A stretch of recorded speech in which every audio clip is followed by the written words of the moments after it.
Karina, nós vamos agora para acompanhar a sessão plenária do Supremo Tribunal Federal, já que nós temos já a informação, acho que talvez o telespectador já tenha ouvido aí, a campainha que aponta o momento da entrada dos ministros no plenário do Supremo Tribunal Federal. Nesse momento agora, o ministro Dias Toffoli já chegando ao respectivo lugar, os ministros que já se dirigem também às respectivas cadeiras ocupadas por eles no plenário do Supremo Tribunal Federal. E também a presença, claro, da representante ou do representante do Ministério Público Federal, Procuradoria-Geral da República. Portanto, atuando sempre presença obrigatória de lei. Hoje, o subprocurador-geral da República presente. Vamos acompanhar a sessão plenária ao vivo, direto do plenário. Aberta esta sessão extraordinária do Supremo Tribunal Federal e passo a palavra à senhora secretária, que fará a leitura da ata da sessão anterior. Ata da 36ª Sessão Ordinária do Plenário do Supremo Tribunal Federal, realizada em 21 de novembro de 2018. Presidência do senhor ministro Dias Toffoli, presentes à sessão, os senhores ministros Celso de Mello, Marco Aurélio, Gilmar Mendes, Ricardo Lewandowski, Carmen Lúcia, Luiz Fux, Rosa Weber, Roberto Barroso, Edson Fachin e Alexandre de Moraes. Procuradora-Geral da República, doutora Raquel Elias Ferreira Dodge. Abriu-se a sessão às 14 horas, sendo lida e aprovada a ata da sessão anterior. Pergunto se há alguma observação a ser feita. Não havendo, declaro a ata aprovada. Senhoras e senhores ministros, senhor vice-procurador-geral da República, senhoras e senhores advogados, servidores, imprensa, alunos presentes, informo que estão presentes neste plenário estudantes das seguintes instituições de ensino: Centro Universitário Max Planck, de Indaiatuba, Estado de São Paulo; Faculdade Mário Schemberg, de Cotia, Estado de São Paulo; Faculdade Minas Gerais de Belo Horizonte, Minas Gerais; Universidade de Rio Verde, Estado de Goiás; Universidade Federal da Paraíba, João Pessoa, Paraíba; Universidade de Santa Cruz do Sul, do Rio Grande do Sul. Sejam todos muito bem-vindos.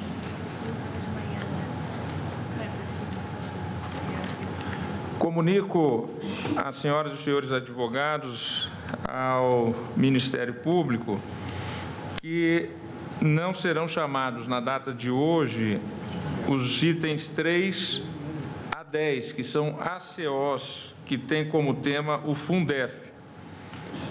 São processos que estão com vistas ao ministro Alexandre de Moraes e eles não serão chamados na data de hoje. Então, as senhoras e os senhores advogados que vieram para acompanhar estes feitos já ficam cientes de que eles não serão apregoados na data de hoje. Apregoaremos os itens 1º e 2º e as listas, se houver tempo ainda de serem chamadas. Eu apregou para julgamento a arguição de descumprimento de preceito fundamental de número 188, procedente do Distrito Federal, sendo o relator o ministro Edson Fachin, requerente o governador do Estado de Pernambuco, Estado de Sergipe, Estado do Piauí, Estado do Ceará, Estado de Alagoas, Estado da Bahia, Estado do Maranhão, Estado do Rio Grande do Norte, Estado da Paraíba. Interessados, Presidente da República, Congresso Nacional e Amicus Curiae, Estado do Pará. Encontra-se inscrito para falar pelo requerente o Dr. Sérgio Augusto Santana, Procurador-Geral do Estado de Pernambuco. Antes de passar a palavra ao eminente relator para o seu relatório, eu, como afirmara na data de ontem, tenho compromisso na Estratégia Nacional de Combate à Corrupção e à Lavagem de Ativos, tenho que me ausentar e passo, então, a presidência ao vice-presidente ministro Luiz Fux para a continuidade dos trabalhos. Uma boa tarde a todos.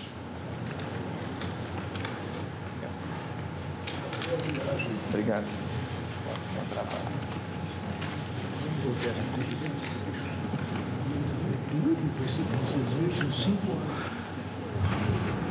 Então, muito boa tarde a todos. Renovando os votos, que tenhamos uma sessão proveitosa. Eu passo a palavra, então, ao ministro Edson Fachin para o relatório da DPF 188. Muito obrigado, senhor ministro Luiz Fux, no exercício da presidência, vice-presidente do tribunal, eminentes pares.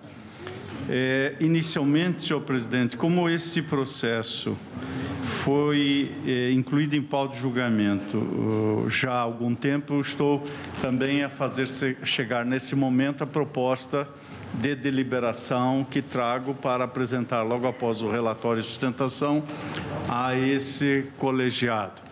E o relatório, numa síntese que me parece suficiente para compreender este tema, que é de uma sensibilidade e relevância imensas, está, portanto, jungido a registrar-se que estamos diante de uma arguição de descumprimento de preceito fundamental ajuizada pelos estados de Pernambuco, pelos governadores dos estados de Pernambuco, Sergipe, Piauí, Ceará, Alagoas, Bahia, Maranhão, Rio Grande do Norte e Paraíba, em face do parágrafo 1º do artigo 15 da Lei Federal 9424 de 1996 e do artigo 2º da Lei Federal 9766 de 1998, ambos alterados pela Lei 10.832 de 2003.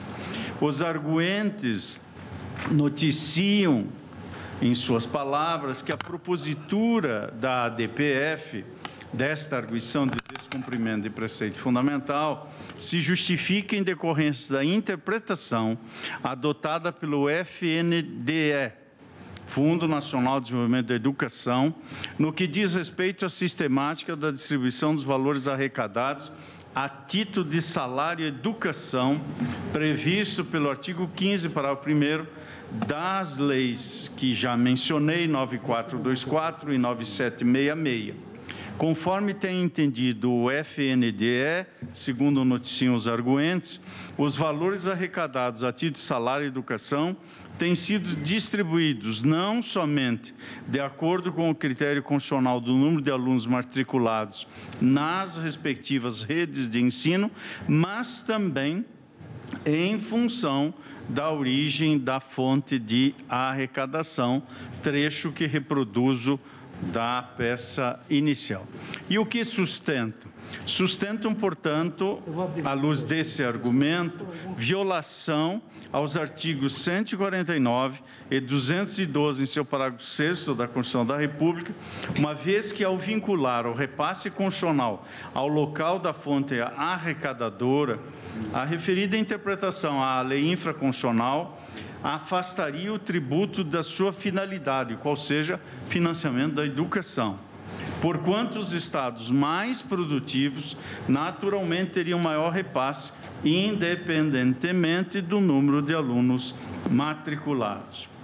Ressalta-se na inicial da arguição que o único critério adotado pelo artigo 216, parágrafo 6º da Constituição para o repasse das cotas desse salário, ou melhor, do salário e educação, é o número de alunos matriculados, o que leva os arguentes, então, a pugnar pela fixação de interpretação, no sentido de determinar que o critério para a distribuição das cotas do salário e educação seja apenas o número de alunos matriculados, excluindo-se a interpretação que leva em conta a origem da fonte arrecadadora. Essa é, em síntese, a controvérsia, senhor presidente, e registro que o eminente ministro Ricardo Lewandowski, meu antecessor na relatoria deste feito, indeferiu o pedido de medida cautelar por entender que o pedido, e cito entre aspas, possui nítida natureza satisfativa e, dessa forma, deve ser analisado em momento oportuno em eventual julgamento de mérito, fecho aspas, que é o que este colegiado principia neste momento a fazer. A Procuradoria da República, a respectiva Câmara, e o Senado, portanto, o Parlamento e a Presidência da República prestaram informações, a Advocacia-Geral da União veio aos autos, bem assim a Procuradoria-Geral da República opinando pela improcedência da ação. Após assumir a relatoria do feito e tendo visto o lapso temporal decorrido desde a propositura da DPF,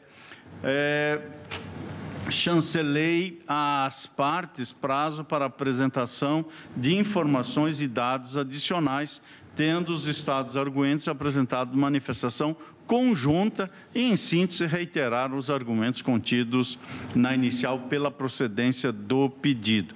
O Estado do Pará foi admitido na condição de amicus curiae, trazendo os autos também peça, na qual demonstra perdas financeiras ao Estado em decorrência dessa forma de distribuição das cotas do salário educação. O governador do Estado de Maranhão, de igual modo, veio aos autos, sustentando que o atual repasse do salário educação, vinculado à arrecadação de cada ente estadual, acaba, reiterando o que mencionei antes, acaba por afastar o tributo da sua finalidade e trouxe diversos subsídios técnicos que estão aqui mencionados. E em síntese, senhor presidente, o relatório. Eu passo, então, a palavra, pelo tempo regimental, ao doutor Sérgio Augusto Santana, procurador-geral do Estado de Pernambuco. Excelentíssimo senhor ministro-presidente dessa egrégia corte, excelentíssimas senhoras e excelentíssimos senhores ministros que a compõem, representante do Ministério Público Federal. De fato, trata-se de arguição, onde os governadores dos estados do Nordeste, no primeiro momento, e depois com a honrosa companhia do governador do estado do Pará, pugnam pela inconstitucionalidade superveniente das normas que regulavam a distribuição da arrecadação das verbas atinentes ao salário e educação. E o argumento central é que, com a emenda constitucional número 53 de 2006, foi incluído no artigo 212 o parágrafo 6º, que pugnou por um único critério na distribuição das verbas arrecadadas com salário e educação, qual seja o número de alunos matriculados em cada rede de ensino.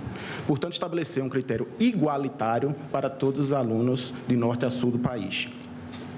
Inicialmente, esse dispositivo, que trata do financiamento da educação, pode ser tratado como um preceito fundamental, pois resvala, na autonomia administrativa e financeira dos estados, porque significa arrecadação e significa verbas para serem aplicadas na educação, e o princípio federativo é uma cláusula pétrea, e 2, a aplicação de verbas na educação é de tal modo importante que o legislador constituinte originário, no artigo 34, colocou a observância aos limites de aplicação como um princípio sensível, capaz de gerar até o pedido de intervenção federal em caso de descumprimento desses percentuais. Não se ignora que a lei das ADPFs estabelece no seu artigo 4º, parágrafo 1º, a necessidade de esgotamento de todas as ações possíveis para discutir a causa. É a assunção em nosso ordenamento do princípio da subsidiariedade, inspirado no recurso constitucional alemão, no recurso de amparo espanhol. Mas é claro que esse dispositivo não pode ser interpretado de maneira literal, de modo a esvaziar o instituto da arguição. Aliás, o próprio recurso de amparo espanhol, que é previsto quando esgotado todos os tipos de recurso cabíveis no sistema recursal, é interpretado na jurisprudência e na doutrina não como o esgotamento em si daqueles possíveis, mas sim daqueles razoavelmente úteis. No presente caso, excelências, trata-se de normas que foram editadas antes do texto constitucional derivado. Há previsão na própria lei da ADPF de cabimento, no seu artigo 1º, parágrafo único, da arguição para tratar de normas pré-constitucionais. Não se ignora que esse dispositivo é objeto da DIN 2231, ainda sem decisão. Mas o fato é que esta Corte conhece de arguições que tratam de matérias de normas pré-constitucionais.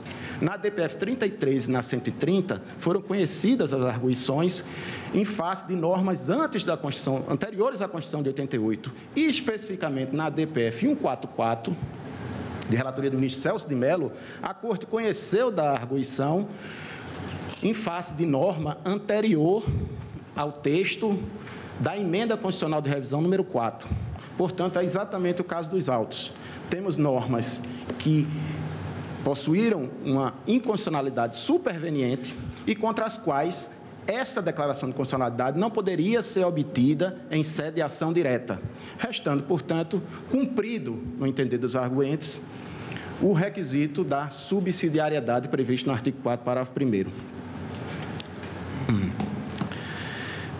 Bom, passada a questão do cabimento da DIN, aliás, a subsidiariedade foi reconhecida nas manifestações do Senado e da própria AGU, tem-se que é importante revelar a evolução legislativa do tema.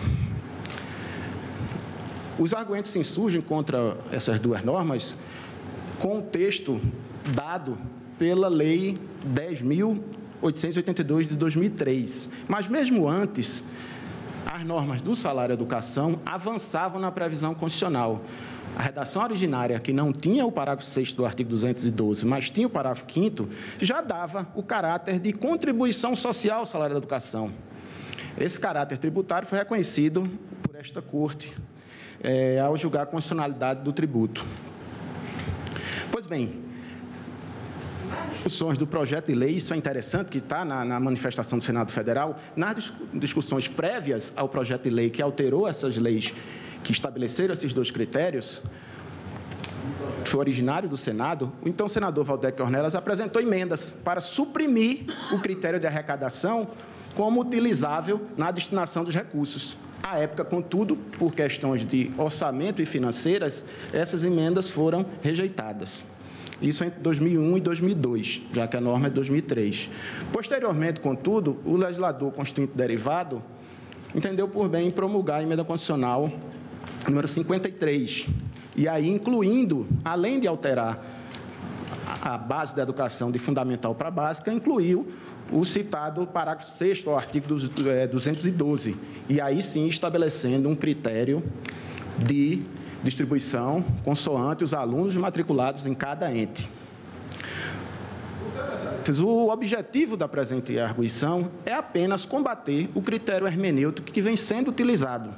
Interpreta-se a Constituição conforme a norma, e não o contrário. Ora, tínhamos, à ocasião de 2006, da emenda constitucional, um arcabouço legislativo que previa dois critérios, quais sejam número de alunos matriculados e a fonte da arrecadação desses recursos do salário-educação. Quanto à fonte, não há questionamento.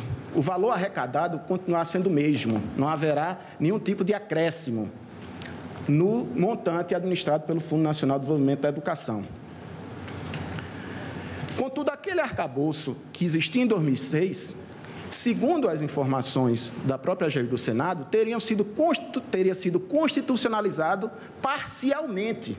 Ou seja, o legislador constituinte só quis constitucionalizar o critério de alunos matriculados, deixando de lado o local da arrecadação do salário-educação.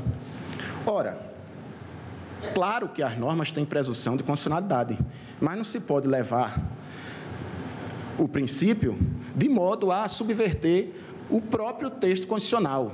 A norma deve ser interpretada de acordo com a Constituição e não o contrário, que é o que tem acontecido hoje com a utilização dos dois critérios, mesmo ao arrepio da previsão do parágrafo 6º do artigo 212.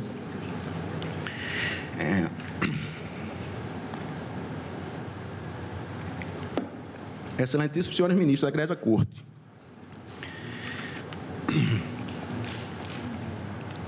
além da previsão do artigo 212, parágrafo 6º, ser suficientemente clara, é um fato que o salário-educação possui a natureza de contribuição social.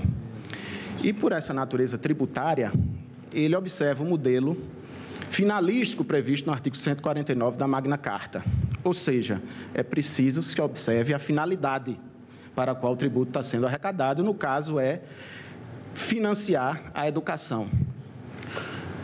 No caso da interpretação que considera a fonte de arrecadação, tem-se o desvirtuamento desse caráter finalístico, porque pouco importará para um Estado que arrecade mais ampliar ou não o investimento em número de matrículas. Ora, se permite que a fonte da arrecadação conduza o financiamento da educação, não estaríamos diante de uma contribuição social, dado que não haveria relação finalística do tributo previsto no artigo 149. Por fim, a interpretação dada desafia um dos objetivos fundamentais da Magna Carta, que é a redução das desigualdades sociais e regionais. Ora, como interpretar uma norma que erigiu a condição constitucional um critério, admitindo que aqueles critérios anteriores foram mantidos? Ora, o que o legislador constituinte fez foi uma opção de constitucionalizar apenas um critério. O outro virou objeto do silêncio eloquente do legislador constituinte derivado. Essa redução de desigualdades, prevista no artigo 3º, é um objetivo fundamental da Constituição Federal. E as normas interpretadas na Magna Carta devem considerar esse aspecto. E vejam, Vossas Excelências, que os governadores não buscam subverter a ordem do salário e educação. Não buscam minimizar as desigualdades regionais, aumentando o valor do salário e educação dos seus estados, em detrimento dos demais estados. Não. O que os governadores propõem para combater a desigualdade é a igualdade, com perdão da tautologia. Se quer que o valor por aluno matriculado de norte a sul do país, a título de salário e educação, seja rigorosamente igual, observando o critério constitucional do artigo 212, parágrafo 6º, observando o único critério que o legislador constituinte previu para a distribuição das verbas do salário e educação aos entes federados. Excelências, que nenhum aluno receba per capita mais do que outro no país, que é a realidade atual. Portanto, a interpretação desse dispositivo deve, sim, considerar, a opção legislativa do legislador derivado, que incluiu apenas um critério, quando tinha um arcabouço com 2 critérios, que não foi recepcionado, daí a inconstitucionalidade superveniente.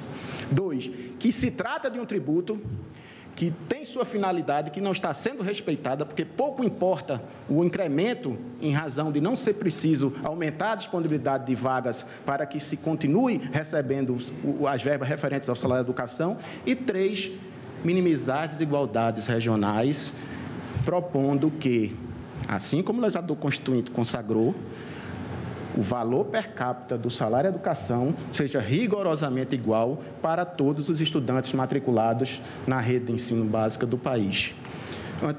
Ante todo exposto, os requerentes esperam e pugnam pela procedência da arguição nos termos requeridos na inicial. Muito obrigado. Passo a palavra para o voto eminente ministro Luiz Edson Fachin.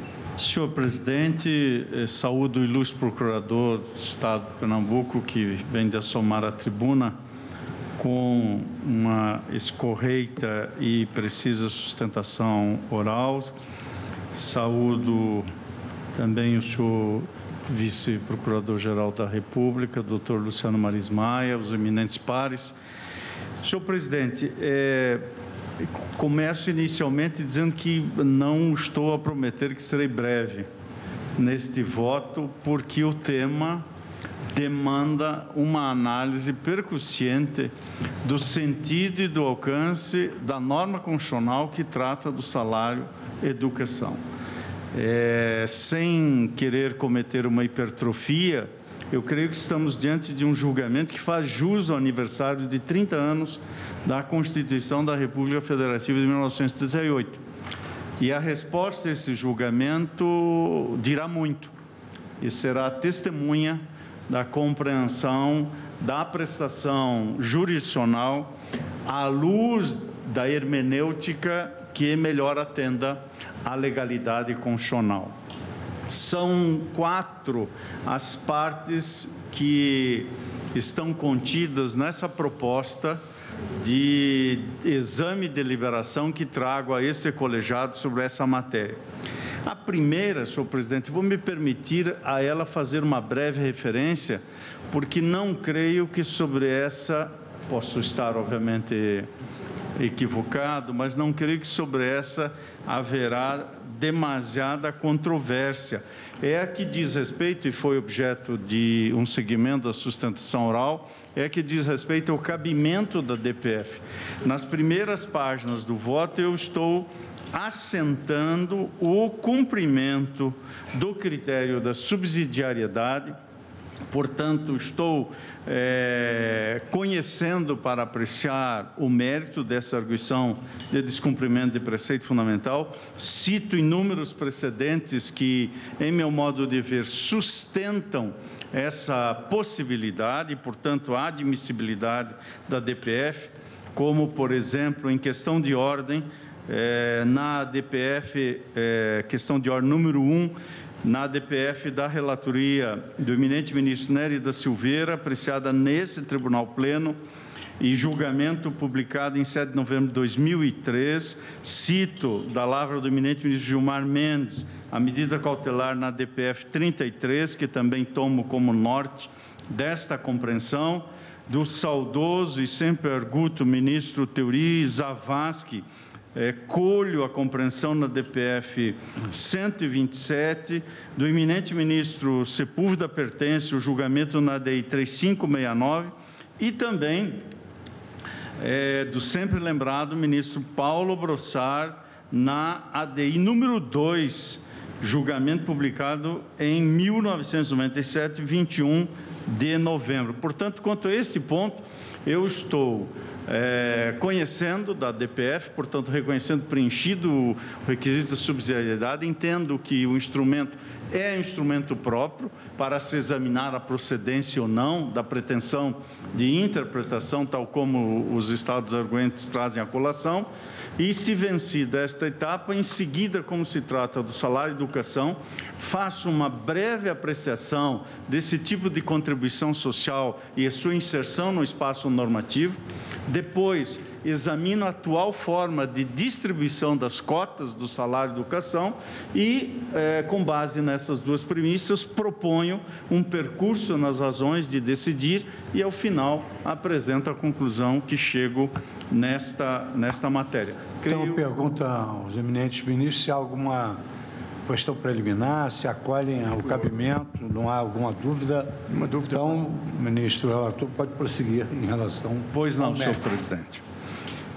No que diz respeito à inserção no espaço normativo constitucional do salário e educação, aqui registro que essa contribuição social, denominada, portanto, salário e educação, foi instituída em 1964 e é cobrada sobre o total das remunerações pagas ou creditadas pelas empresas a qualquer título aos segurados empregados, destinando-se à manutenção de programas, projetos e ações voltados para o financiamento da educação básica pública. A primeira referência que se tem a uma responsabilização das empresas pelo financiamento do ensino foi, em verdade, trazida já pela Constituição Federal de 1946, quando, no seu artigo 168, inciso 3º, restou prevendo que as empresas com mais de 100 empregados eram obrigadas a manter o ensino primário para os seus servidores e os filhos destes. Portanto, após a ditadura Vargas, a Constituição da redemocratização do meado dos anos 40 do século passado já indicou essa responsabilidade na direção cuja efetividade só ocorreu com a promulgação da Lei 4.440, de 27 de outubro de 1964, que instituiu o salário e educação e, nos seus termos, é o que consta do artigo 1º daquele diploma, e nos seus termos, salário e educação devido pelas empresas vinculadas à Previdência Social, representado pela importância correspondente ao custo do ensino primário dos filhos dos seus empregados em idade de escolarização obrigatória e destinado a suplementar as despesas públicas com a educação elementar.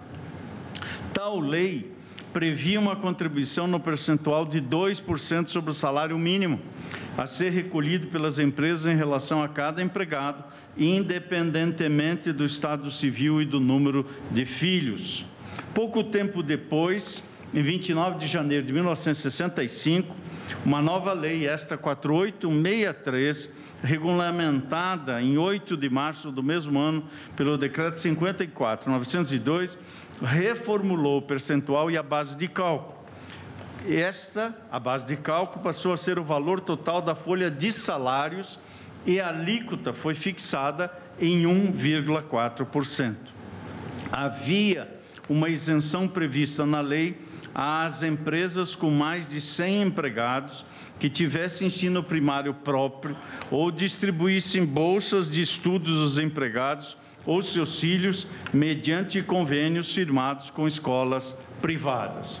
Os valores eram distribuídos entre a União e os estados, sempre observando o retorno do valor proporcionalmente ao estado que o arrecadou na forma da lei então vigente. No decorrer do tempo, a legislação sobre o salário e educação sofreu alterações em várias de suas disposições, ora modificando-se a base de cálculo e alíquotas, ora reformulando-se as isenções e o sistema de bolsas.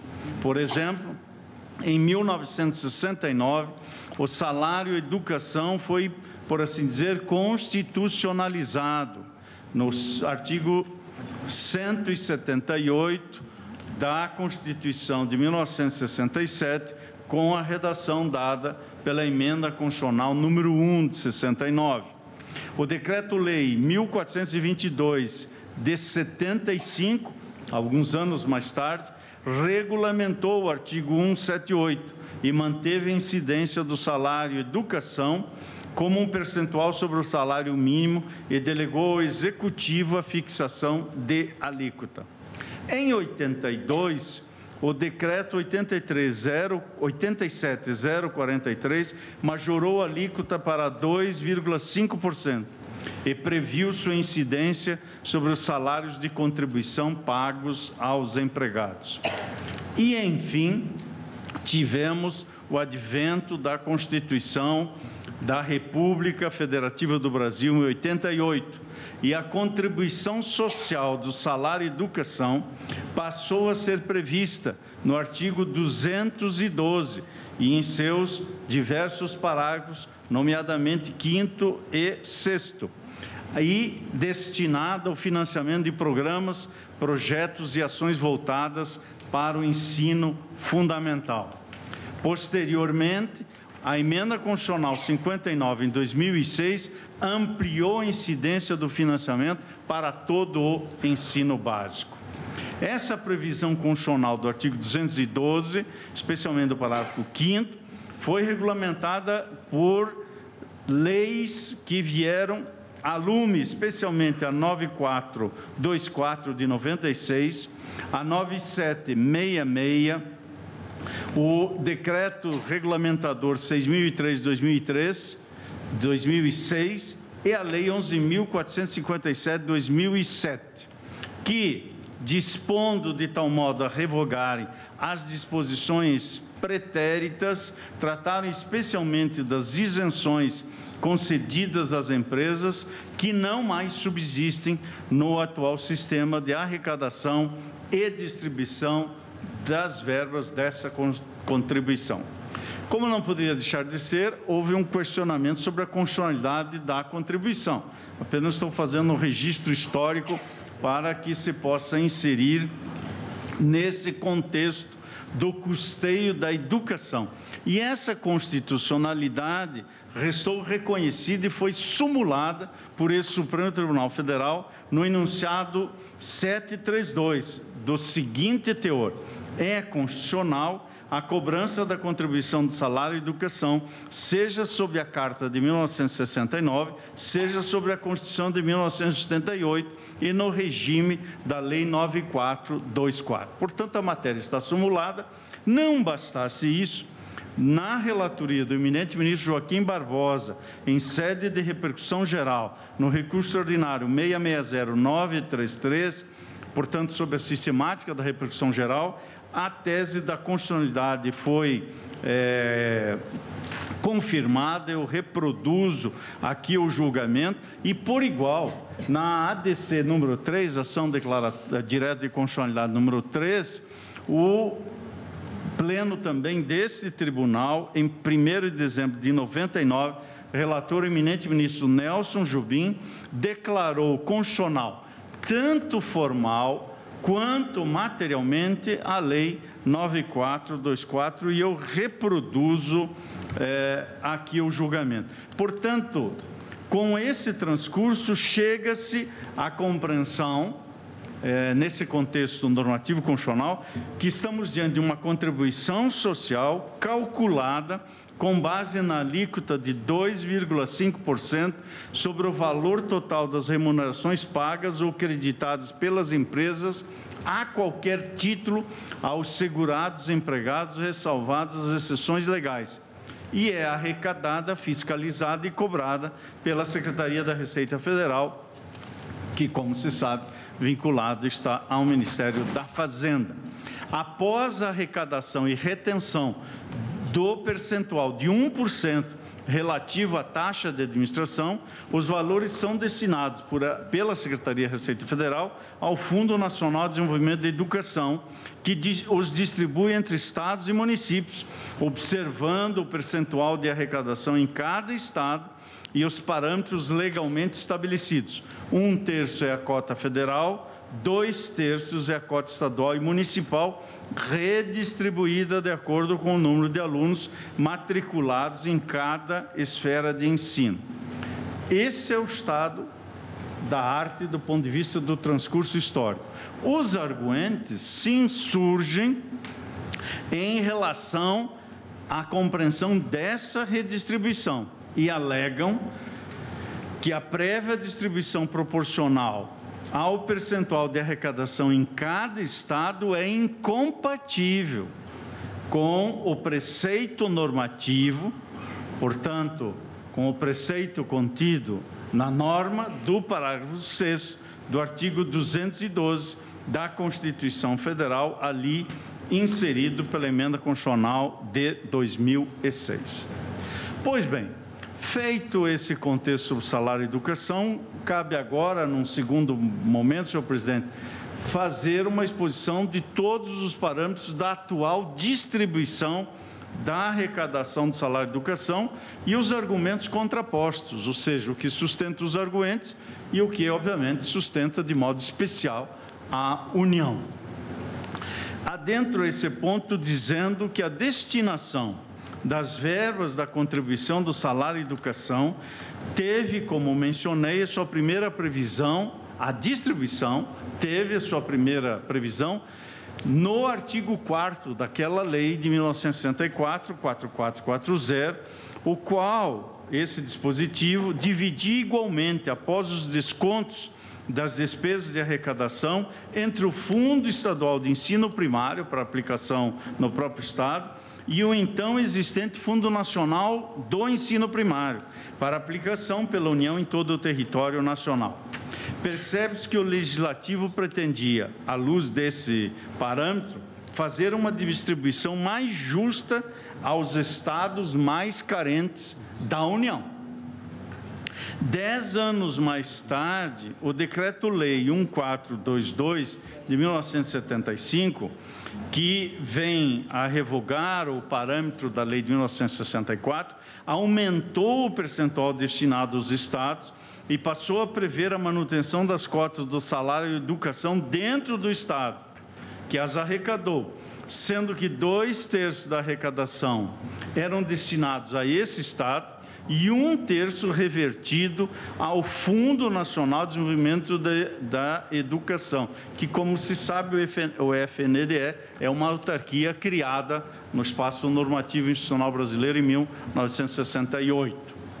Em março de 82, objetivando um maior controle sobre as verbas do salário e educação, vem à tona o Decreto 87.043, que reformula a contribuição e passa a prever que a arrecadação e o gerenciamento da parte do salário e educação destinada ao sistema de bolsas de estudo seriam, essas duas circunstâncias seriam feitas por intermédio do próprio fundo, cujos recursos poderiam ser destinados a qualquer estudante e não apenas aos filhos dos empregados e a eles próprios.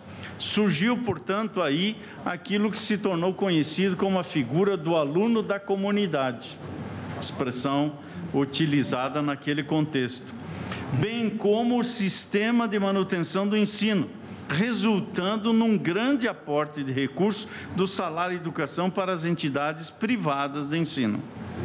Isso em 82. Em 1983, ao editar um novo decreto, agora de número 88374, o governo federal, por assim dizer, municipalizou a sua cota, que era de 1/3, destinando-a ao apoio de programas municipais ou intermunicipais que propiciassem o desenvolvimento da educação, sem haver a restrição de que esses valores fossem repassados a instituições privadas de ensino.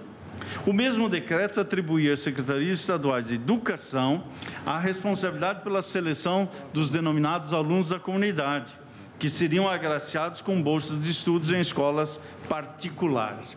Isso perdurou de 83 até 1996, quando a emenda constitucional 14, ao alterar a redação original do parágrafo 5º do artigo 212 da Constituição, extinguiu a possibilidade de as empresas descontarem do total devido a título de salário e educação as aplicações realizadas no ensino fundamental de seus empregados e dependentes. Com este objetivo, veio a regulamentação da Lei 9424, que trouxe, por assim dizer, nova roupagem à utilização das verbas decorrentes dessa arrecadação, da arrecadação do salário e educação, objetivando subtrair a dimensão privatizante atribuída às verbas do salário e educação e destinar toda a arrecadação ao financiamento do ensino público fundamental. Portanto, no que diz respeito à distribuição das cotas, que na verdade é esse, por assim dizer, o núcleo da questão, a distribuição das cotas e seus parâmetros.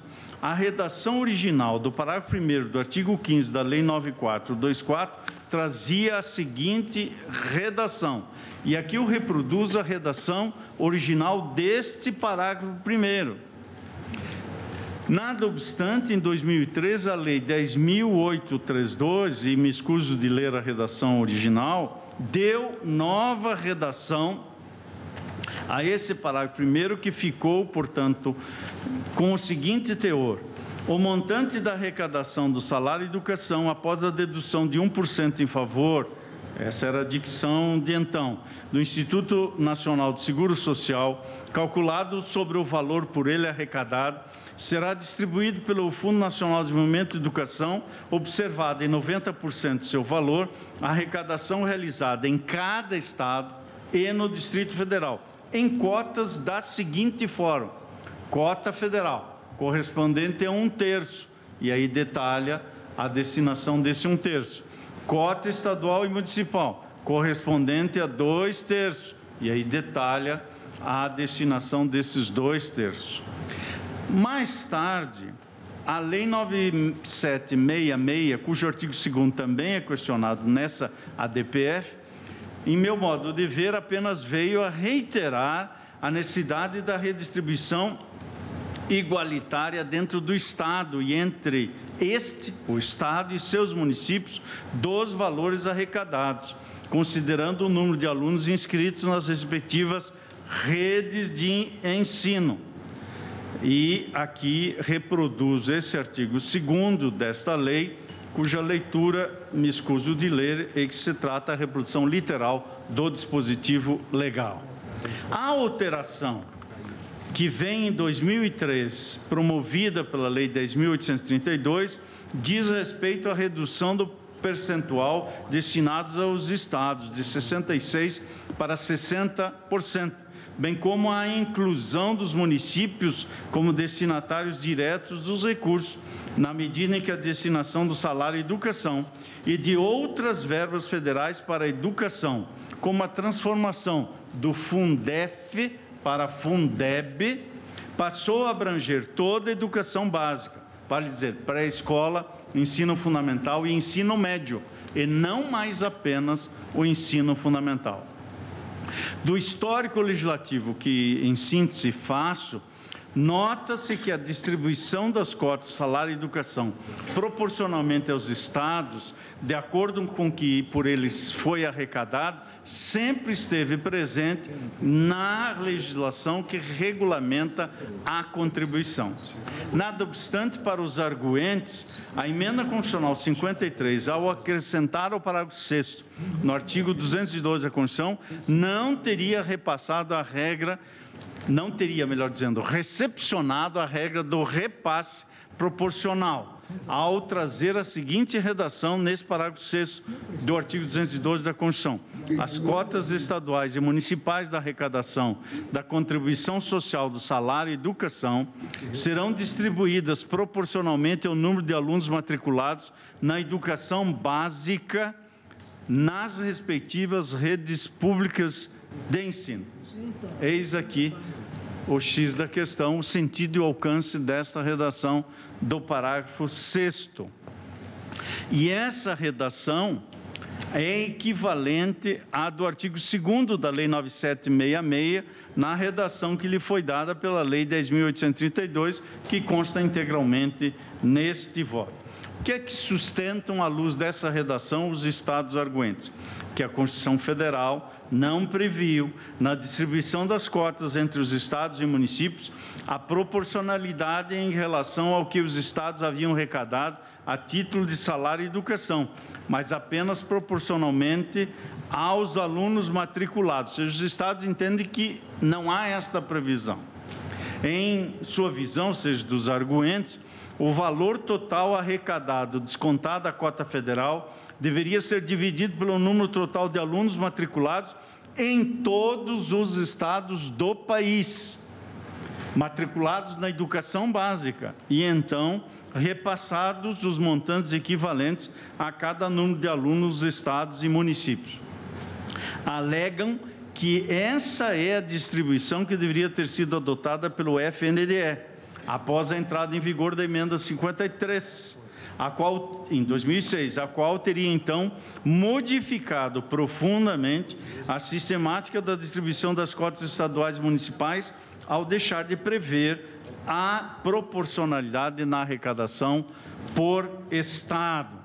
Sustento ainda os arguentes que diferenciar proporcionalmente os estados fere a autonomia financeira e administrativa dos entes federativos e, mais importante, atenta contra o pacto federativo, além de descaracterizar a natureza da contribuição social, pois desconsidera a sua finalidade maior, que é o financiamento igualitário da educação.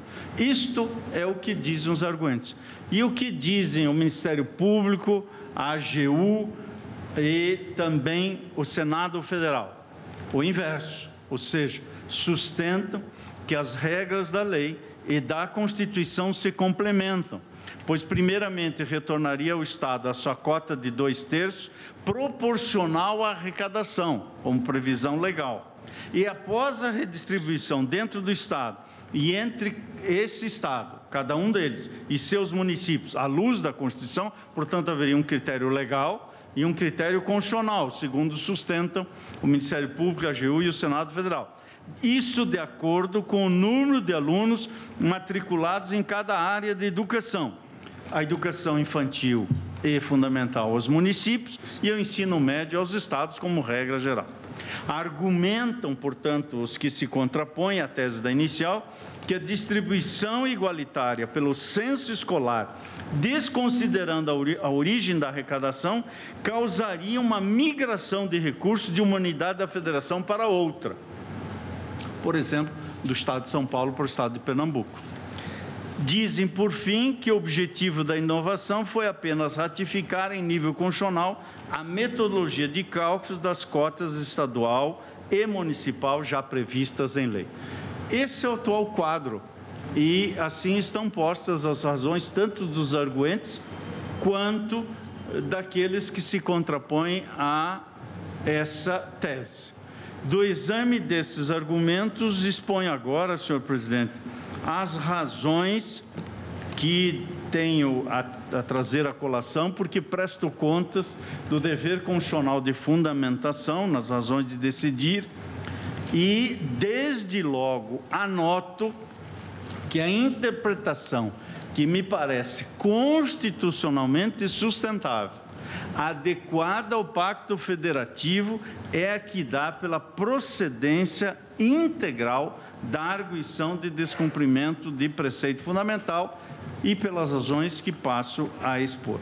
Em primeiro lugar, cumpre ressaltar que a constitucionalidade do artigo 15, parágrafo 1º, e incisos 1 e 2 da Lei 9424 de 96, declarada por esse Supremo Tribunal Federal no julgamento da ADC número 3, não interfere no julgamento desta DPF e tampouco a procedência desta ação resultaria em mudança de entendimento da Corte, pois a constitucionalidade foi reconhecida sob a ótica do parágrafo 5º do artigo 212, limitando-se especialmente aos aspectos formais. O que se debatia ali era a necessidade de lei complementar. E materiais, base de incidência, aliás, hipótese de incidência, base de cálculo, alíquotas, sobre a regulamentação da contribuição social em questão.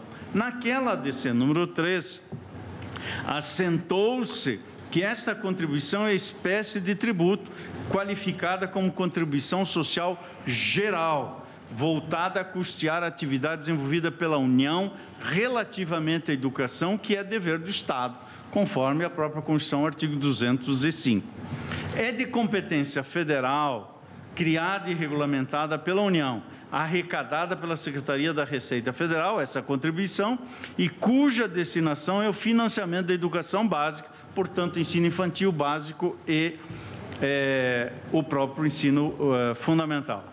Considerou o tribunal, naquela oportunidade, que o fato de a Constituição trazer previsão expressa da contribuição social geral, no parágrafo 5º do artigo 212, e de prever que sua regulamentação se daria na forma da lei, dispensou a exigência de lei complementar. E, com isso, todas as disposições regulamentadoras do salário e educação, prevista no artigo 15 da Lei 9424, inclusive sua forma de distribuição, foram reputadas, ou teriam sido reputadas, por esse tribunal, constitucionais na referida ADC.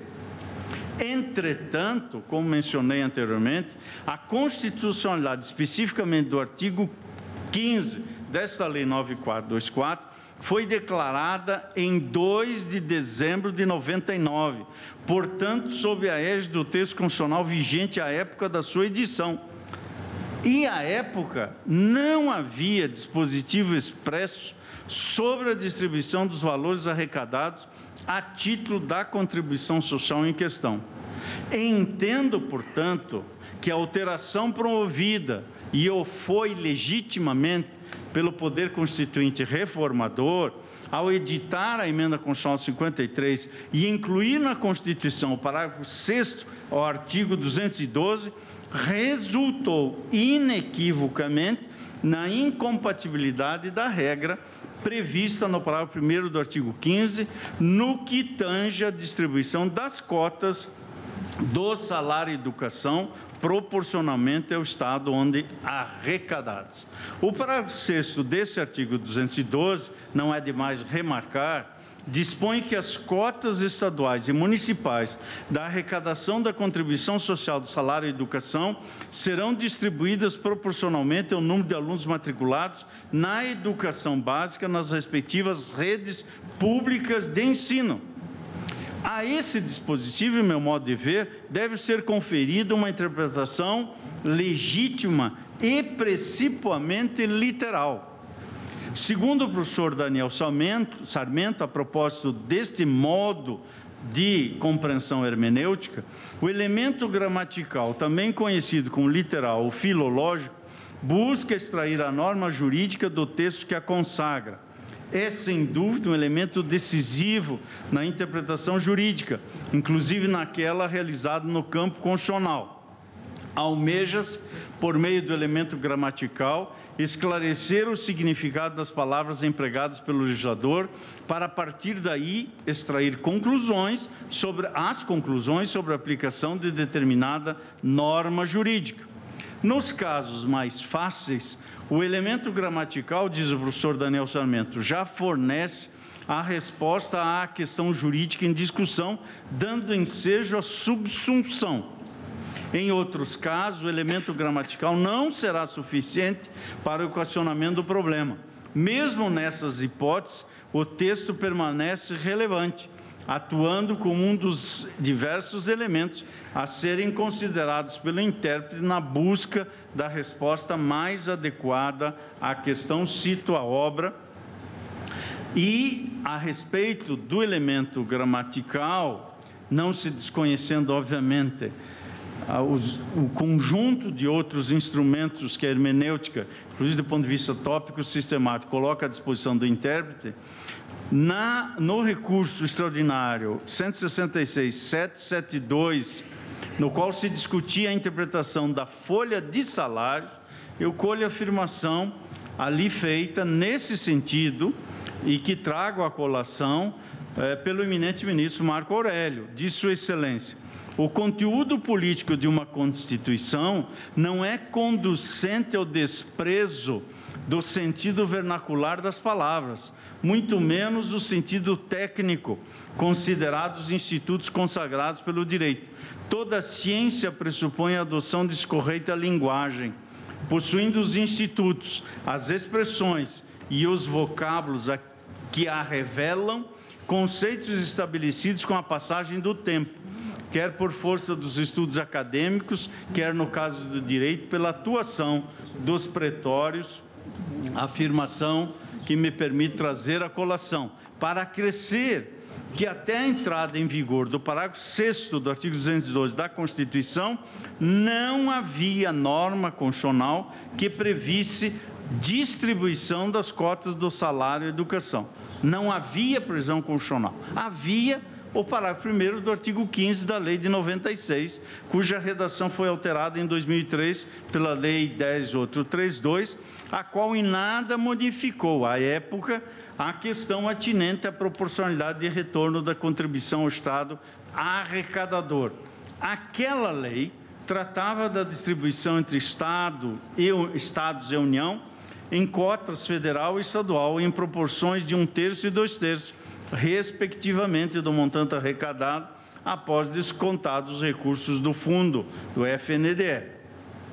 A Lei de 98, 9766, que dispôs sobre a redistribuição da cota estadual dentro do Estado e do Estado com seus municípios, portanto, determinou que essa redistribuição observaria o número de alunos inscritos nas respectivas redes estadual e municipal de ensino.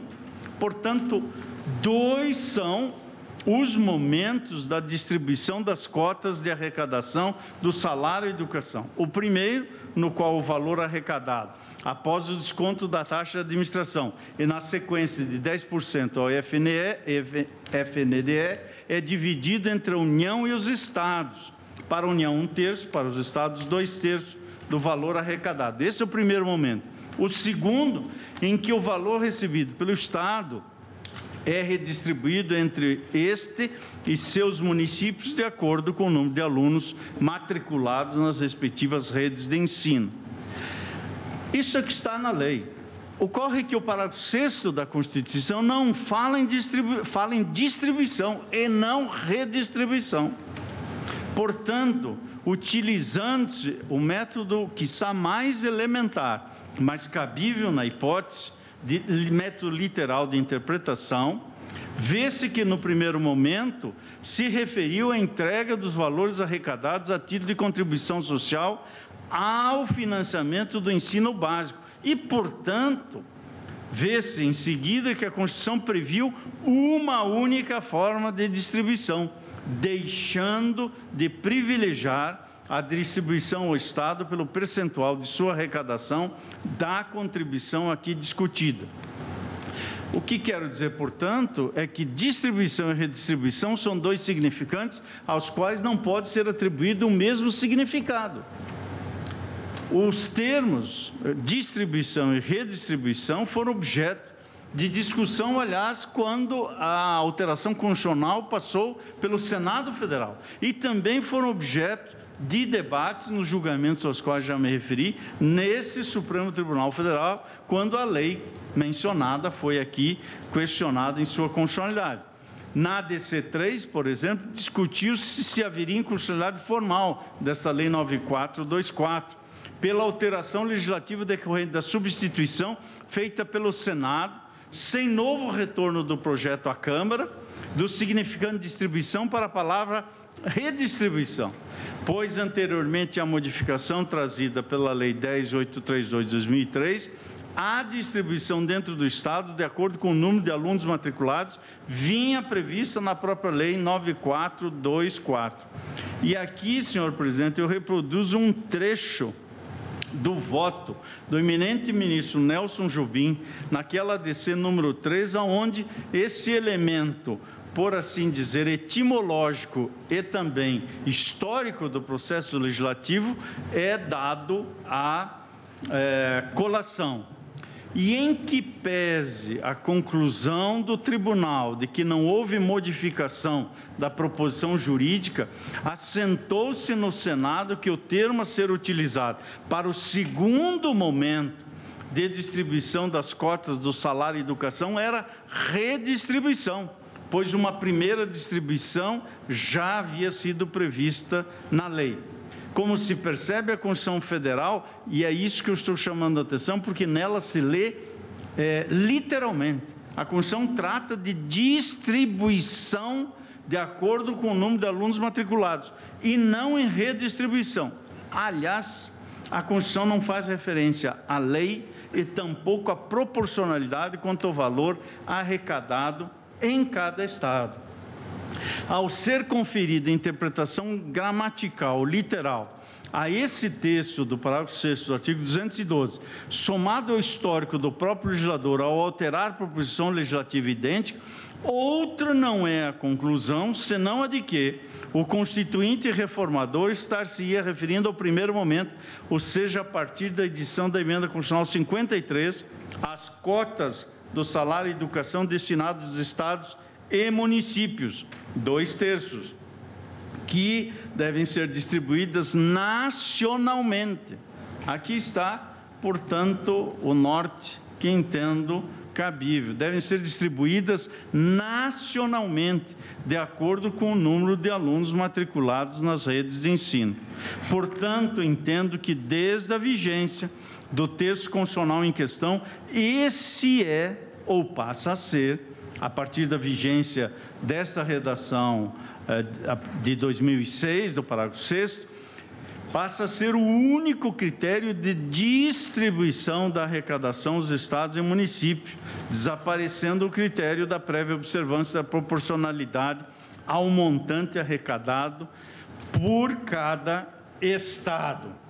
Ao contrário do alegado, quer pela AGU, quer pelo Ministério Público, quer pelo Parlamento, ao trazer as expressões das respectivas redes de ensino, esse parágrafo 6º do artigo 212, na Constituição, está se referindo às redes estadual e municipal, pois aos municípios não registrados no FNDE e em quase todos os estados, apenas as capitais mantêm registro próprio, compete ao próprio município informar ao respectivo estado o número de alunos matriculados para que depois receba sua parte na cota destinada àquele estado.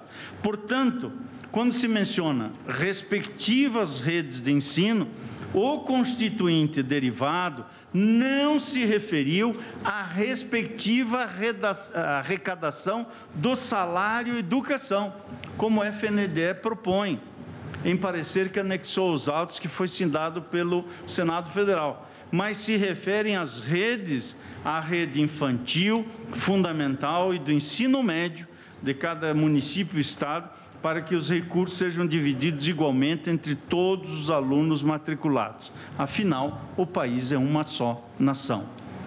Tanto não está se referindo às respectivas cotas de arrecadação, que o valor distribuído pelos estados aos seus municípios é equivalente ao número de alunos matriculados, independentemente do valor que as empresas ligadas ao município tenham arrecadado.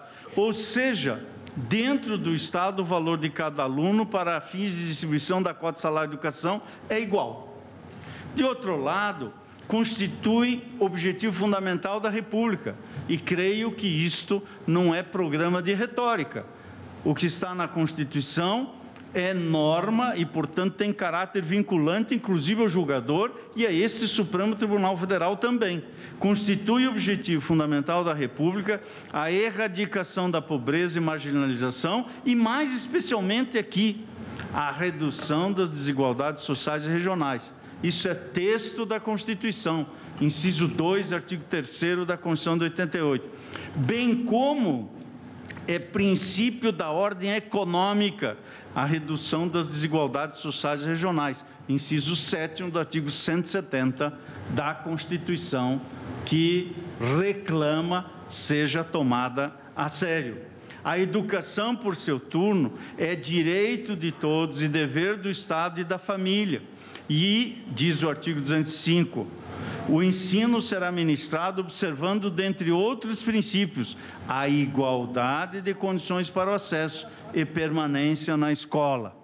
Com efeito, na percepção que trago à colação, a regra do parágrafo 6º do artigo 212 foi inserida no texto constitucional pelo Constituinte reformador, visando a observância, aqui tantas vezes repetida e que volto a repisar, do princípio republicano,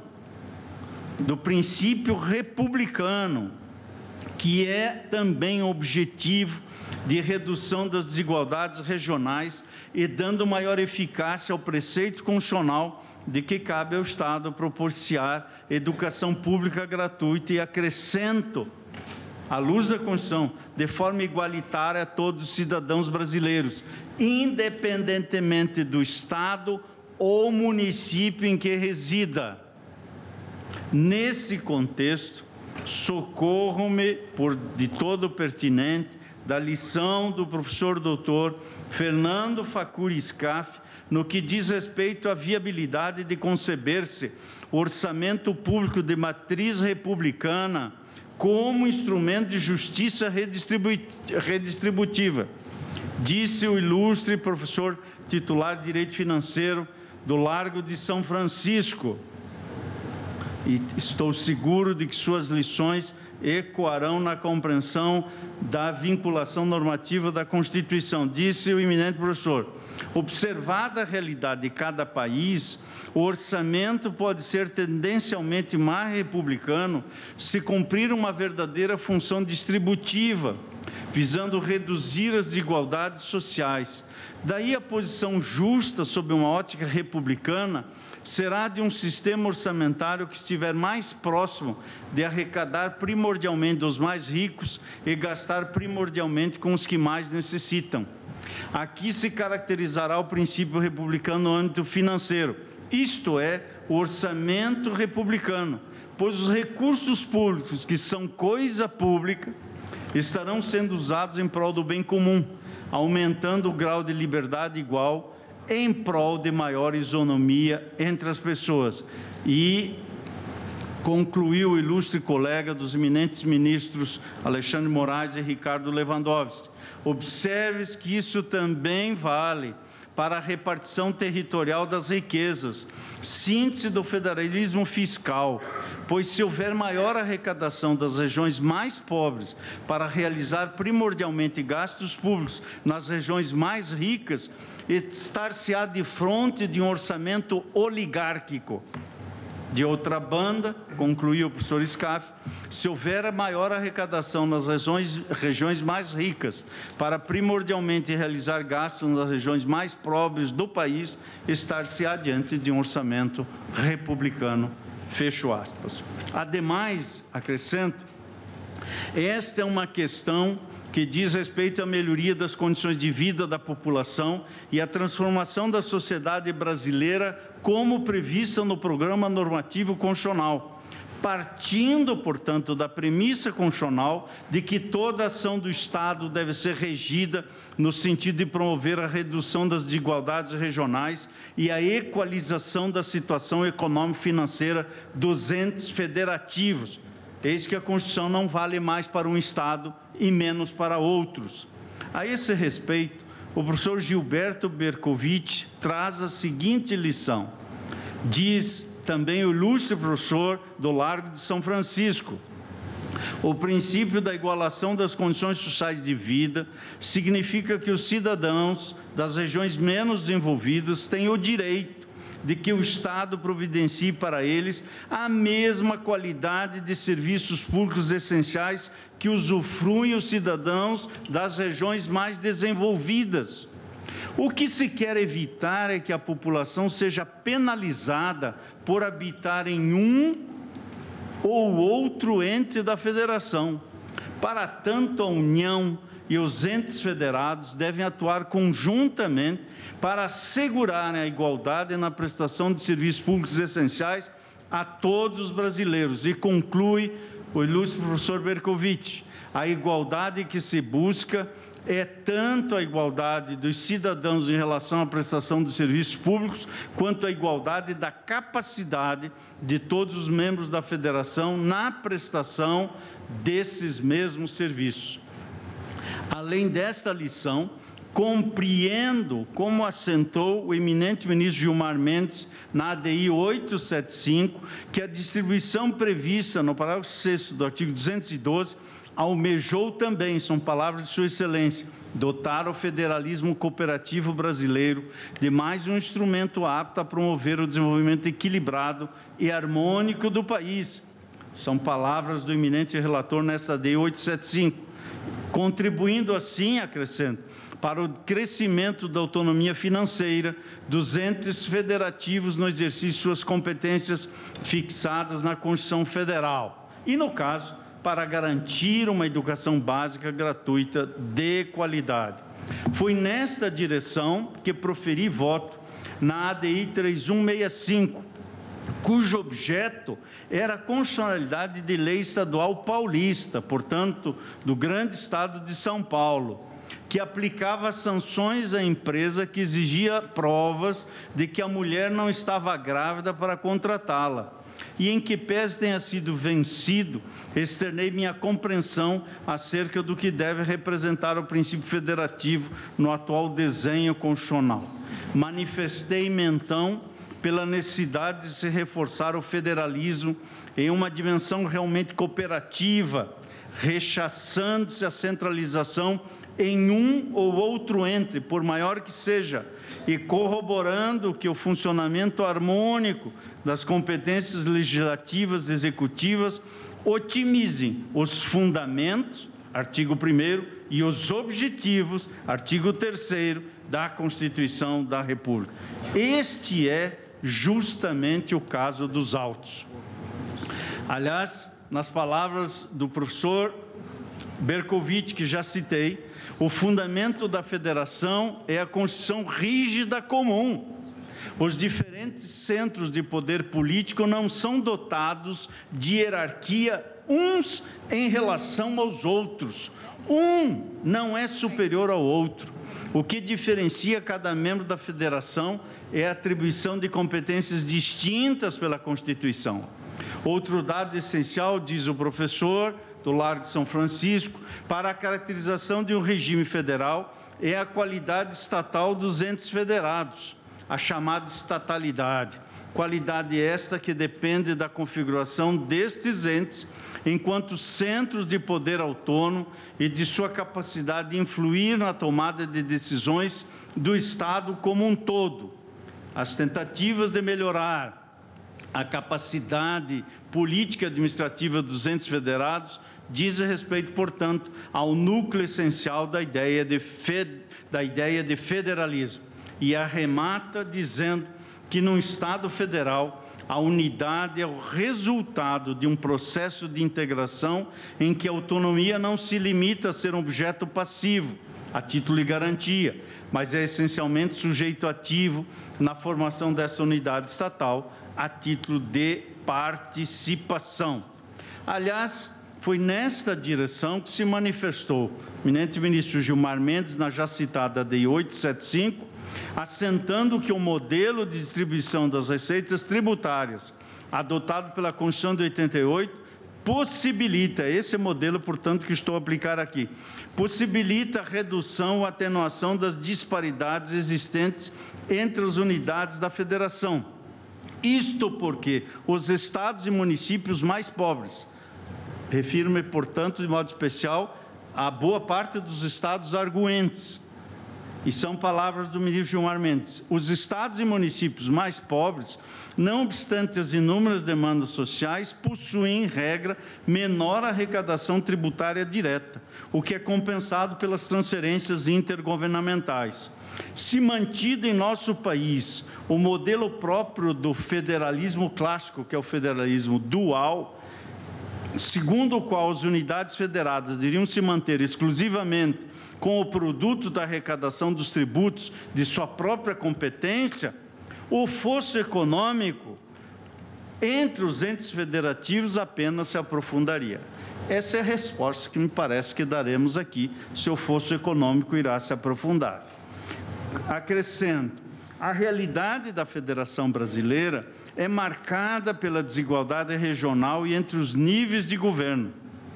No âmbito da educação não é diferente, tendo o Estado intimamente ligado aos propósitos centralizadores ou descentralizadores de cada período político vivido pelo Brasil. Durante o regime militar autoritário, como se sabe, um período vivido pelo Brasil, na falta de democracia e de liberdade política, a análise da relação entre educação e federalismo revela, e eu estou citando Fernando Luiz Abrúcio, em estudo específico sobre a dinâmica federativa da educação brasileira, a análise entre educação e federalismo, nesse período, revela que a expansão dos serviços e dos temas de atuação foi feita sob novas bases políticas, administrativas e financeiras, por uma forte centralização no plano federal, que se revestia paradoxalmente também de características tecnocráticas e clientelistas na implementação desconcentrada da política no plano subnacional. Do ponto de vista federativo, portanto, não se logrou uma combinação adequada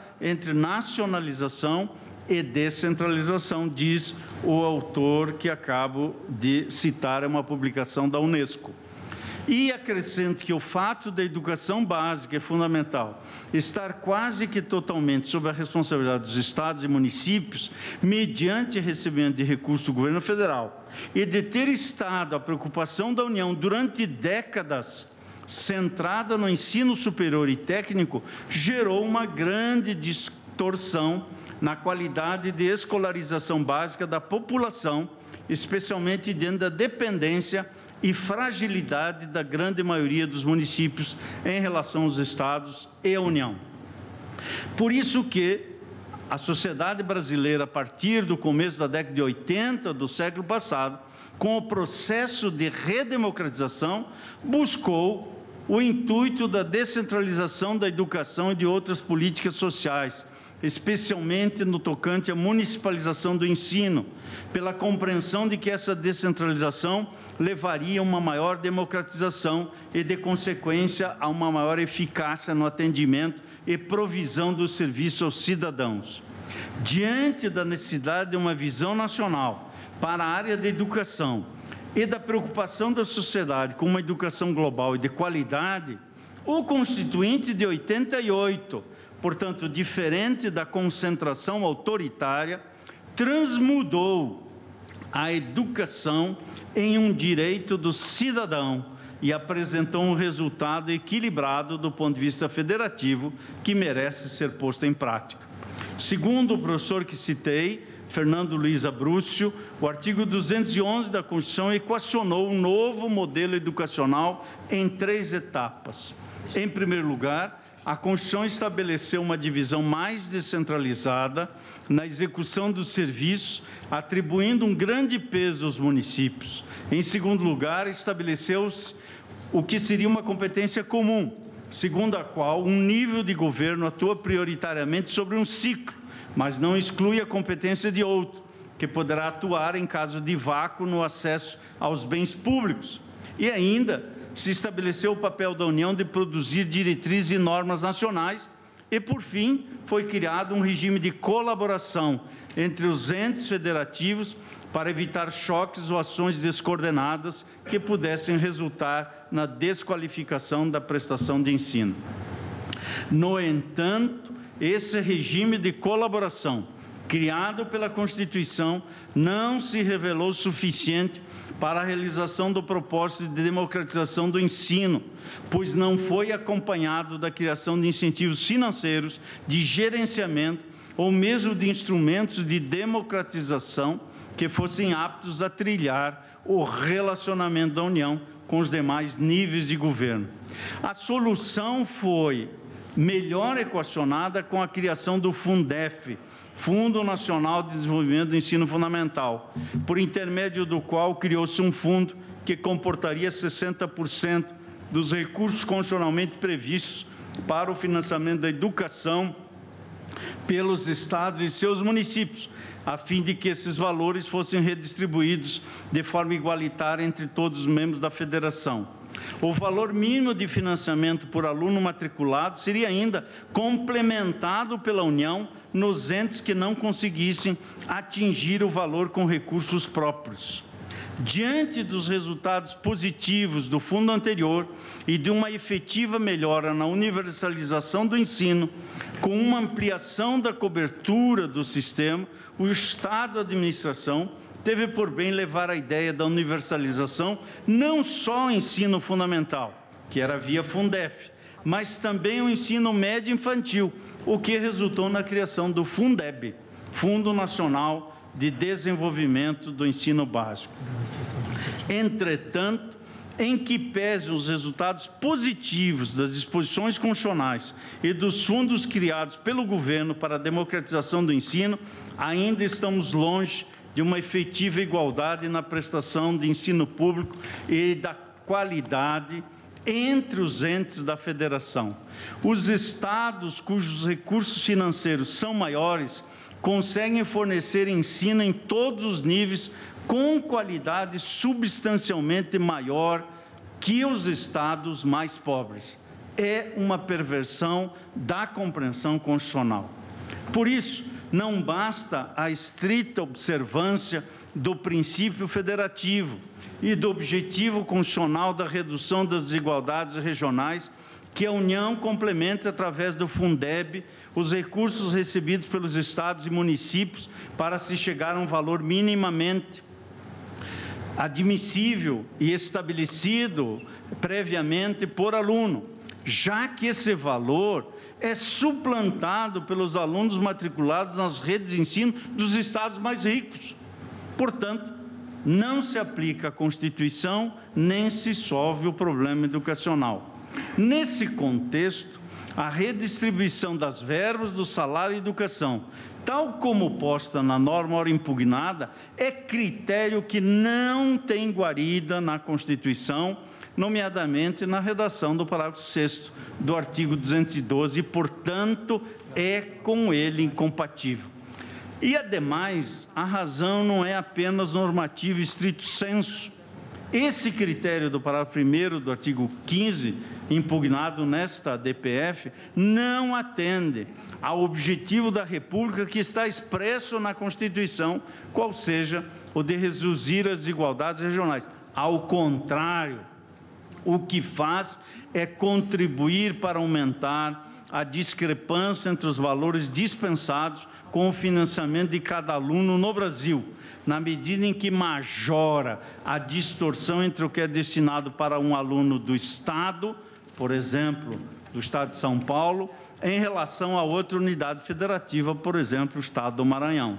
Assim, a repartição igualitária da arrecadação da contribuição social em debate é, ao fim e ao cabo, uma forma de concretização do princípio federativo, com ênfase na cooperação fiscal, não apenas mínima e indispensável, entre os diversos centros de governo para a progressiva realização da igualdade das condições sociais de vida em todo o território nacional. É por isso que colho da doutrina a afirmação segundo a qual a cooperação financeira tem como característica a responsabilidade conjunta da União e dos entes federados pela realização de políticas públicas comuns. O seu objetivo, diz o professor que já mencionei, Gilberto Bercovitch, é claro, a execução uniforme e adequada dos serviços públicos equivalentes em toda a federação, de acordo com os princípios da solidariedade ou da igualação das condições sociais de vida. Ou, acrescento, tornaremos os princípios mencionados solidariedade e igualdade em palavras vazias. E na concretização das políticas voltadas ao desenvolvimento do ensino de qualidade em todo o país, não me parece poder ser diferente. Todos os entes, todos os estados, todos os municípios devem cooperar para a qualificação do ensino nos próprios municípios e estados brasileiros para a realização do direito subjetivo constitucional à educação. E, portanto, embora a Constituição não tenha expressamente estabelecido que a arrecadação e a distribuição dos valores correspondentes ao salário e educação deveriam primar pela redução de desigualdades regionais e sociais, como fez em relação aos impostos e aos fundos de participação dos estados e municípios, sendo esse, ou seja, a redução das desigualdades regionais e sociais, um dos objetivos fundamentais da República, dele o legislador e o intérprete constitucional não podem se esquivar em momento algum, especialmente quando da elaboração de leis ou da sua interpretação, buscando promover a distribuição de riquezas arrecadadas pela própria União nos termos da Constituição. Como ressaltei já em voto que proferi, já mencionei na ADI 3165, a Constituição busca a igualdade e o equilíbrio entre os entes federativos, destacando-se a necessidade de maximização do exercício das competências para que o Estado cumpra seu desiderato de pacificação e satisfação social. É esse novo olhar que se propõe a partir da nova ordem inaugurada pela Constituição Federal de 88, ou seja, uma mirada voltada para a otimização da cooperação entre os entes federados, a maximização do conteúdo normativo dos direitos fundamentais e o respeito à efetividade do pluralismo como marca característica de um Estado federado.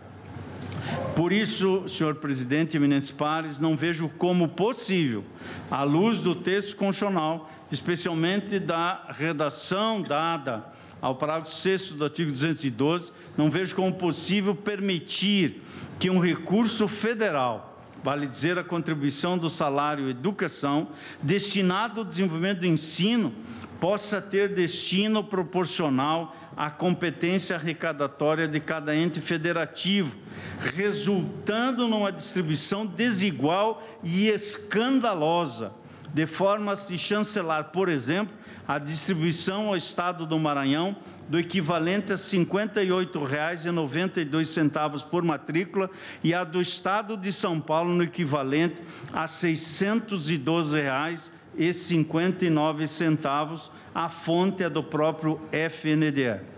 E, portanto, nos moldes da reflexão que fiz no voto que proferi na DPF 388, reconheço como não me parece diverso da compreensão majoritária, que a nossa sociedade, não cumprindo esse programa constitucional, é marcada por desigualdades materiais que saltam aos olhos e que reclamam mais democracia, justiça e segurança jurídica, sendo a busca ao judiciário um espelho não de ativismo, mas sim de confiança que se deposita nas instituições do país, nas instituições democráticas, como meio adequado, em determinadas hipóteses e nos limites da Constituição, solucionar partes dessas desigualdades. Cito também doutrina a propósito desses resultados empíricos do Pacto Federativo, à luz do estudo sobre a igualdade territorial e do papel redistribuidor por parte do governo central, justamente pela necessidade de redução das desigualdades de receita entre as jurisdições, em detrimento de impulsos competitivos e predatórios das unidades federadas subnacionais. E aqui menciono, para concluir, assentando, senhor presidente, que a educação e a educação de qualidade é um direito social que está expressamente previsto na Constituição, artigo 6º, e é um meio eficiente de redução da desigualdade social. E não se diga que o Fundeb e a distribuição de seus valores dentro de um patamar mínimo fixado nacionalmente pela legislação regulamentadora desse fundo, garantiria por si só o padrão mínimo de qualidade estabelecido no parágrafo 1º do artigo 211 da Constituição. E a despeito do salário e educação constituir-se em fonte adicional de recursos do ensino público fundamental, como ressaltou a sempre diligente Advocacia Geral da União em sua manifestação dos autos, a distribuição dos recursos arrecadados por meio dessa rubrica deve obedecer ao critério constitucional e aos princípios e objetivos explicitados na Constituição e referidos no corpo deste voto.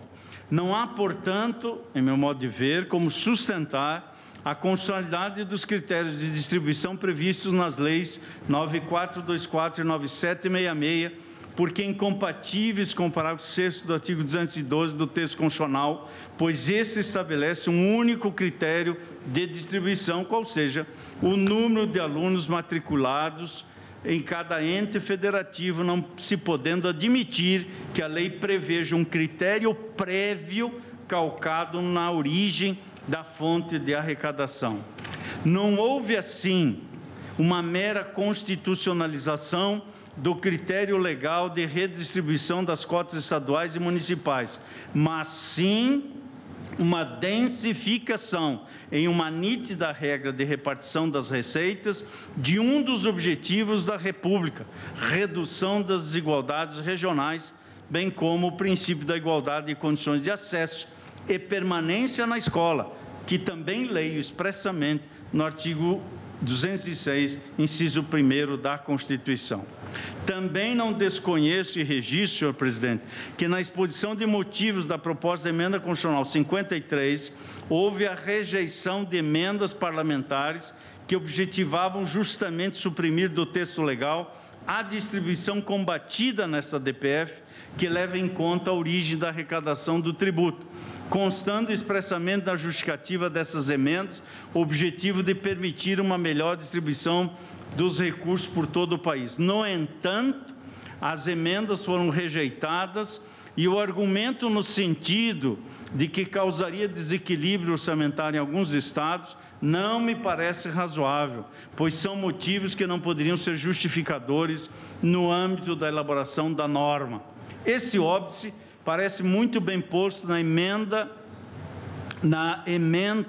e voto em sede de medida cautelar na DPF 45 da relatoria de nosso eminente decano, ministro Celso de Mello, julgada esta em 29 de abril de 2004, ocasião em que Sua Excelência, o redator e, em meu modo de ver, pioneiro no direito brasileiro, estatuiu a inoponibilidade do arbítrio estatal à efetivação dos direitos sociais, econômicos e culturais, sendo relativa à liberdade de conformação do legislador orçamentário.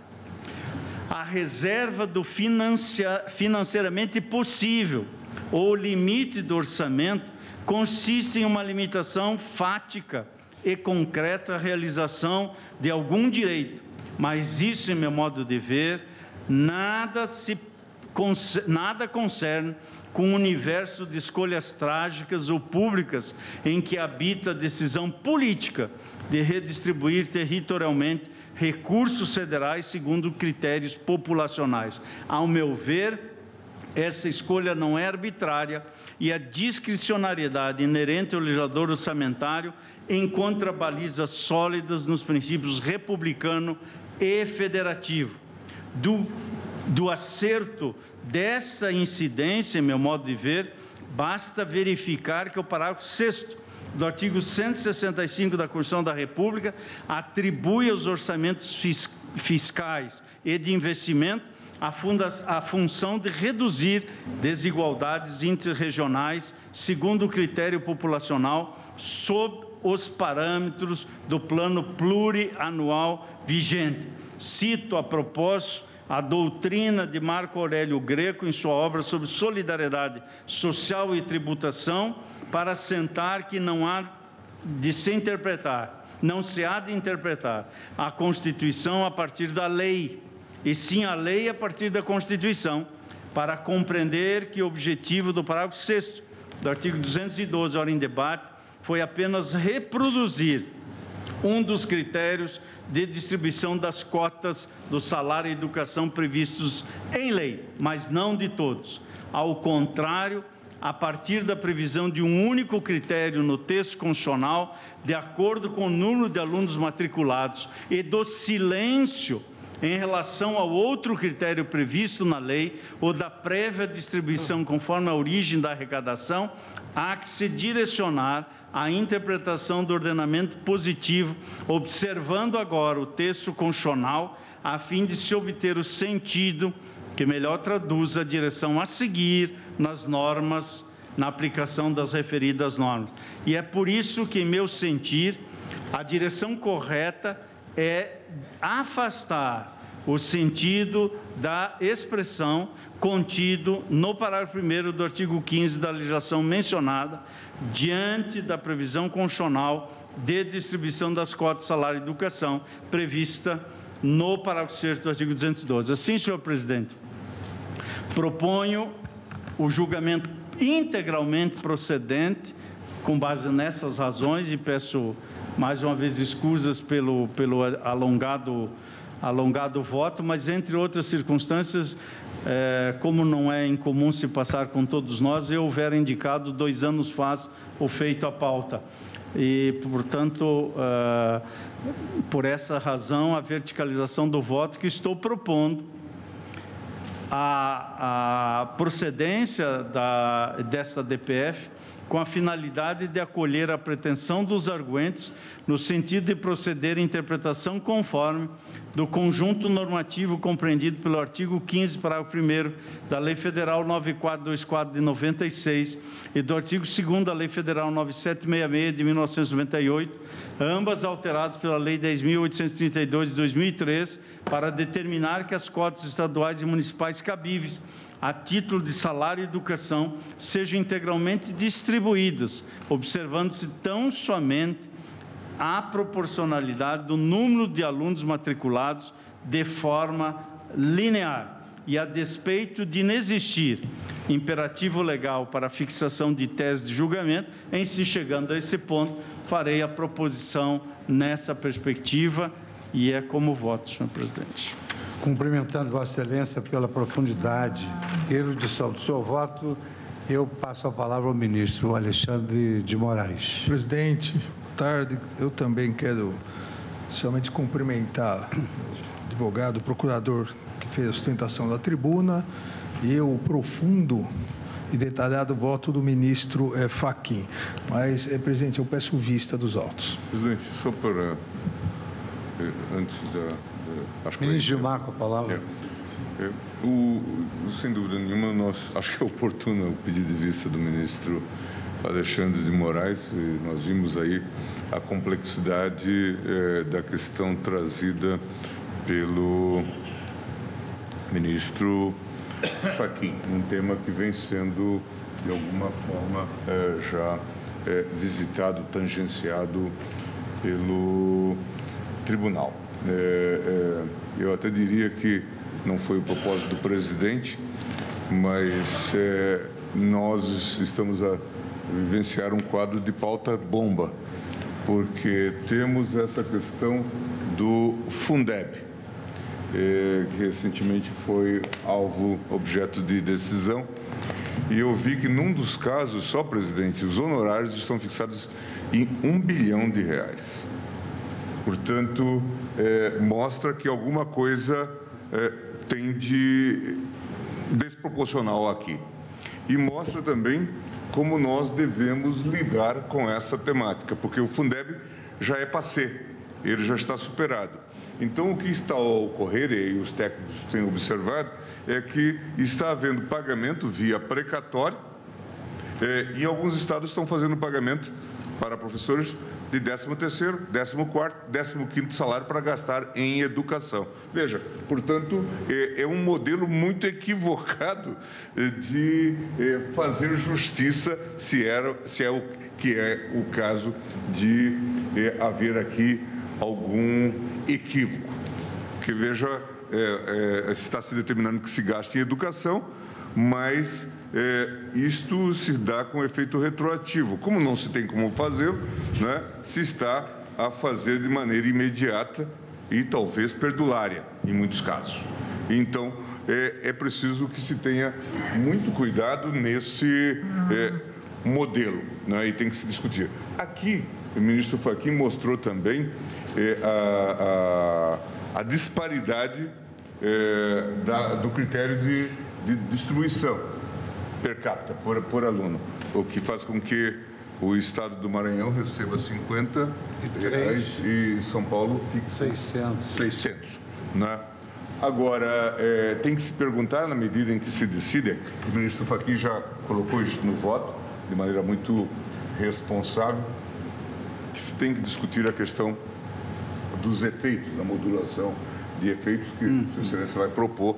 Mas, veja, imaginemos que amanhã, portanto, para o ano que vem, se estivéssemos decidindo assim, mas que seja para 2021, se diga que São Paulo não vai mais receber esses recursos, que outros estados não receberão, não é? Isto tem um impacto, sem dúvida, em todo esse reordenamento do sistema. Veja, nós estamos com duas pequenas questões aqui, não é? Que tem, desculpe a ironia, mas que tem esse tamanho impacto no sistema federativo. Aí vem a questão que está parada já há algum tempo, mas que está retornando, agora com grande impacto, dos royalties, com divisão. É preciso que nós tenhamos essa compreensão de todo o sistema. Eu estava me lembrando esses dias, presidente, de um caso que acompanhei como advogado-geral da União e que agora tem tido repercussão, inclusive em saber se as contribuições que foram criadas, ministra Rosa, subsistem ou não relativo ao FGTS. Aqui é um caso interessante para mostrar que talvez esse modelo de decisão tomado no nosso âmbito, ele precisa ser, em alguma medida, repensado. Do que se tratou o caso do FGTS? Se tratou de uma reposição daquilo que se dizia dos planos econômicos no âmbito do FGTS. Ali se estimava que haveria uma recomposição necessária de que chegaria a 100 bilhões de reais. O Supremo chegou à conclusão de que era metade disto, 50 bilhões de reais. Portanto, a União, a Caixa Econômica não tinha recursos para aquilo, não havia disponibilidade no fundo. A União, então, teve que arcar com essa recomposição. Como que ela fez? Lançou mão de contribuições sociais especiais, portanto, criadas ad hoc para resolver essa questão. Veja, Vossa Excelência, como é delicado esse tema. Não, e Vossa Excelência está tocando um ponto importante que, muito embora não venha sendo explorado com a devida relevância, a alteração da Lei de Introdução ao Código Civil, que se transformou na nova Lei de Introdução às Normas do Direito Brasileiro, ela chama atenção para o consequencialismo das decisões administrativas e das decisões judiciais, permitindo, digamos assim, uma solução sob medida, porque o juiz, na verdade, é o artesão da solução do caso concreto. E eu não vejo a menção a essa nova lei. Então, é por isso que eu tenho dito, por exemplo, em matéria tributária, nessa linha, em matéria tributária, a rigor, especialmente nos processos de feição objetiva, faz pouco sentido dar efeito retroativo à decisão, porque certamente, já que estamos falando em tragédia, vamos falar ainda na decisão sobre o ICMS na base de cálculo do PIS/COFINS. São tantos bilhões e trilhões que falam ali que parece que não tem limite, não é? Agora, imagine como que será a devolução disto, a repetição de indébito. Tem que ser sempre isso. Tem que ser Ministro Gilmar, Vossa Excelência me permite uma observação. Eu já levantei essa questão em sessões anteriores. Existe por parte da União, eu digo isso de forma absolutamente leal e pública, existe por parte da União um veso de trazer para esta Suprema Corte argumentos que eu chamaria de ad terrorem. Quando entra em questão uma eventual redistribuição de rendas da União para os estados ou para os contribuintes, indevidamente, entre aspas, apropriados por ela, por razões históricas que não vêm ao caso, logo se falam em bilhões e bilhões e trilhões, sem nenhum estudo que ampare efetivamente estes números. Eu já tive a oportunidade de conversar com representantes da Fazenda Nacional, da AGU, para que, quando vierem com estes números impressionantes, que nos deem subsídios materiais, técnicos, acadêmicos, periciais. Portanto, ministro, eu, sensibilizado pelo argumento de Vossa Excelência, quero dizer, com a devida vênia, que esses números unilateralmente apresentados não me impressionam absolutamente. Eu acho que nós temos que fazer justiça ao caso concreto. Nós estamos operando, nos últimos tempos aqui, uma desconcentração tanto de rendas como de competências do nosso federalismo, que tem um movimento pendular em favor dos entes federativos. Isso me parece algo extremamente salutar, recuperando o sentido do próprio federalismo que se instaurou ou se instalou a partir de 1891. Eu acho que esse é um papel relevante.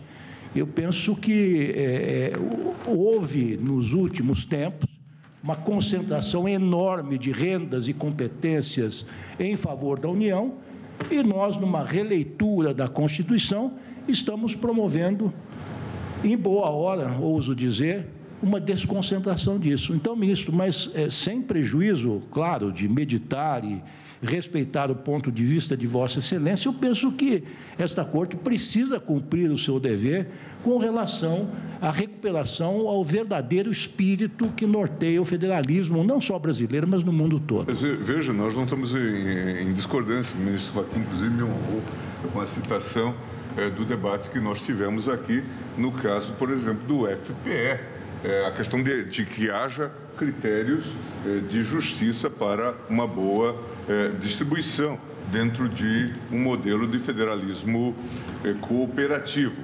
Eu estou chamando a atenção porque, veja, na medida em que nós imaginamos que estamos fazendo justiça do caso concreto, nós corremos o risco de ver a árvore e não ver a floresta. O exemplo de São Paulo, veja que neste debate aqui tem pouco a ver com a União diretamente, porque é uma distribuição entre os próprios entes subnacionais. Mas, na medida em que se avise que São Paulo deixa de receber o seu estado, né, 600 per capita, ele vai ter que prover recursos de outros fundos e certamente vai disputar também. Isso que nós precisamos entender, né?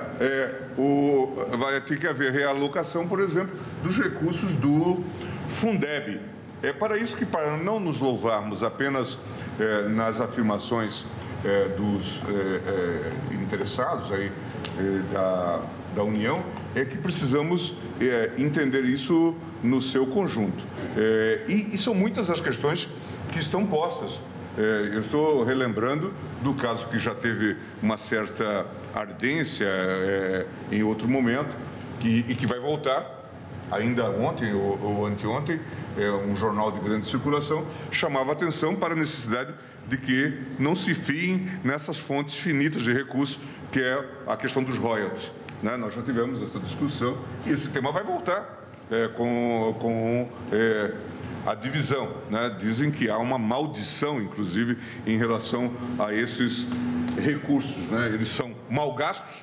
Né? Se pensa que, de fato, há recursos infinitos e depois é um pouco a tragédia que atingiu o Rio de Janeiro com os GCBs. Mas eu estou chamando a atenção, presidente, porque fixando num ponto que é extremamente relevante nessa teia complexa, dessa textura normativa complexa. Imaginem, senhores, que amanhã nós tenhamos o caso do PIS/COFINS, na base de cálculo, o ICMS na base de cálculo do PIS/COFINS, dá uma boa dimensão, porque vamos mandar a União devolver esse montante. Obviamente que a solução significa o quê?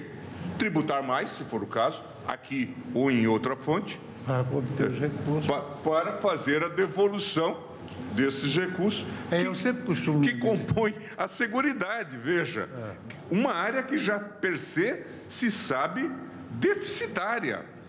Não é? Quer dizer, é a grande crise do momento, e não é aqui apenas. Então, é só para entender isto, porque não havendo emissão de moeda, não é? E não havendo endividamento ilimitado, as questões param em algum lugar. Então, não é por essa razão que nós aqui temos adotado a modulação, porque, por exemplo, matéria tributária, o Estado já satisfez as necessidades coletivas, não tem como devolver. Não tem como... E se for e empresa, não pode falar em devolver, enriquecimento. Quebra a empresa. É essa a questão. Eu sempre lembro de já passei um artigo do Garcia de Enterria, publicado na revista de Direito Público, em que ele chamava atenção para uma declaração de inconstitucionalidade feita pela Corte Constitucional Espanhola, é ele que foi seu presidente da Corte Constitucional Espanhola, em que ele dizia, sem a modulação de efeitos, não se poderia declarar inconstitucionalidade, por exemplo, de uma parte da lei de imposto de renda, porque imagine ter que devolver, não é, uma parte significativa daquilo que foi vertido. E isso tem repercussão, não nos esqueçamos, em todo o sistema distributivo. Porque a Constituição criou, hoje é muito criticado, o sistema de vinculação. Vinculação da receita. Na medida em que há repercussão aqui, eu estou, na verdade, apenando, a pretexto de fazer o bem, mas na linha do Evangelho, que hoje é moda citar, né, acabo fazendo o mal. Porque eu estou onerando o Estado e, ao invés de verter recursos para saúde, para educação, eu estou fazendo a redução. Então, eu estou fazendo esse registro porque houve essa, vamos chamar feliz ou infeliz, coincidência em relação a essa temática, dois casos, esse do Fundeb e agora do salário de educação, para que a gente realmente tome as decisões. E eu concordo, o ministro Fachin fez um lapidar voto no sentido de que é preciso, de fato, mexer nessas engrenagens. É muito difícil, a priori, entender, né, que o valor per capita do aluno num estado e em outro, né, tenha essa decalagem.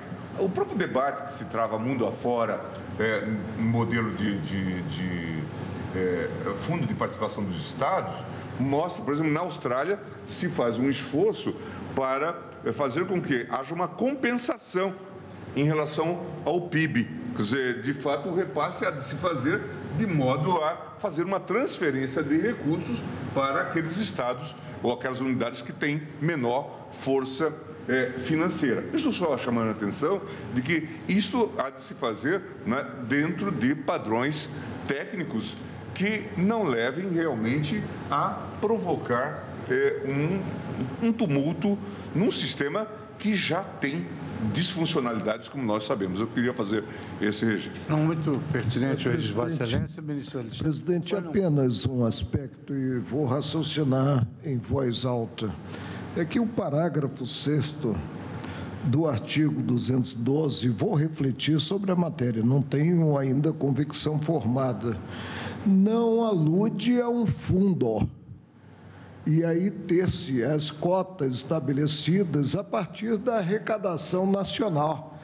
Mas alude, sim, às cotas estaduais e municipais da arrecadação da contribuição social. Eu, de início, diria, com a palavra, o Congresso Nacional, para trazer à baila uma emenda à carta, versando, então, a criação de um fundo para ter-se o tratamento igualitário em termos da divisão do rateio desse fundo dos estados da federação. Agora, eu resisto muito, né? E aí aciona a autoconstrição quanto à invasão da área reservada constitucionalmente a outro poder. Bom, com as pertinentes observações foram feitas, eu, na forma do regimento, do artigo 123 do Regimento Interno do Supremo Tribunal Federal, eu suspendo a sessão por 30 minutos.